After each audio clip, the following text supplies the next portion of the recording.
Hey guys, happy Thanksgiving.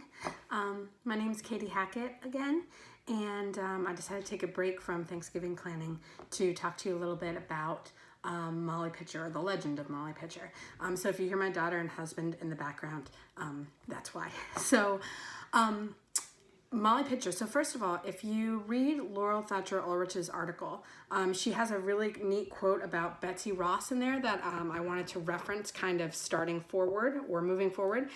She says, Betsy Ross will not go away because she gives women a part in the revolutionary narrative without disrupting its heroic outlines. Our national story does indeed focus on presidents, generals, and statesmen, but it also demands a role for ordinary people who sustain the patriot cause. If Paul Revere is a stand for the common man, Betsy represents the common woman. Her story is democratic. And I think that is a lot of what the women in Revolutionary War, their stories are about. Unfortunately, there's not a lot of documentation about any of the women, like the prominent women or the tales we hear about women in the Revolutionary War, besides maybe Abigail Adams, because she was educated and wrote, had a lot of writings to her husband, John. But all of the other women, the kind of stories of the Revolution from women are difficult to kind of reference or pinpoint, and Molly Pitcher is one of them. So I remember in 4th grade doing a play about Molly Pitcher, and we sang a song about her, and I still remember the words. They go, Molly Pitcher was a maid who fought for freedom unafraid. She carried water, fired a gun, and won the praise of Washington. And that's really the story of Molly Pitcher. It stems from the Battle of Monmouth in Pennsylvania, and Molly Pitcher was, so the legend goes, was a woman who was just simply carrying water for the men, and she would offer them a drink during downtime in battle. And when her husband fell in the battle, she picked up his gun, or in some cases his cannon, and continued to fire on the British. And she supposedly survived that battle, met George Washington, who commended her and gave her a gold coin. And there's a monument to her, or to her story, in Carlisle, Pennsylvania, in the old battlefield there. But the funny thing about that is that that story, or that monument, doesn't really reference a specific person, or it references the wrong person, or the kind of the less accepted of the two stories that go around about Molly Pitcher. It's pretty much determined that she was one of two people, either Mary Hayes or Margaret Macaulay. There's more documentation on Margaret Macaulay than there is Mary Hayes, because Mary Hayes kind of died in poverty, and so less is known about her.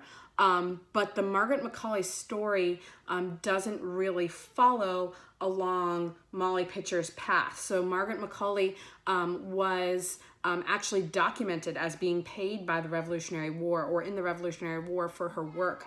And it doesn't say ever that she just picked up randomly a gun and fired it. And so generally speaking, I did some research, and there are a lot of stories and a lot of different types of stories that go around about Molly Pitcher. Originally, the first time she appears is in George Washington's stepson's writings about the Revolutionary War. He says that his stepfather, George Washington, met Molly Pitcher and told her story in the Battle of Monmouth, and it kind of goes on from there. What's accepted about her now is that she was a woman who probably was what they called camp women who followed their husbands because their homes had been ruined.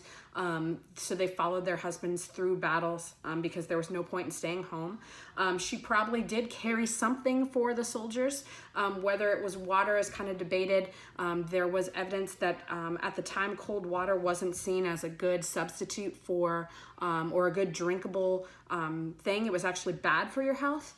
And so there's evidence that maybe she was carrying ammunition, or she was carrying buckets for the empty cartridges, or she was carrying something, and she carried it to the hillside, and when a soldier fell, she fired the gun on his behalf. In one of the articles I was reading about her, by a man named Adam Charles, he said, Mary or Molly's story is a convoluted, confusing account where facts and legends intertwine. It is a story that grew out of post-revolutionary mentality, where citizens of the new nation sought heroes and heroines who would be inspirations and role models for future Americans.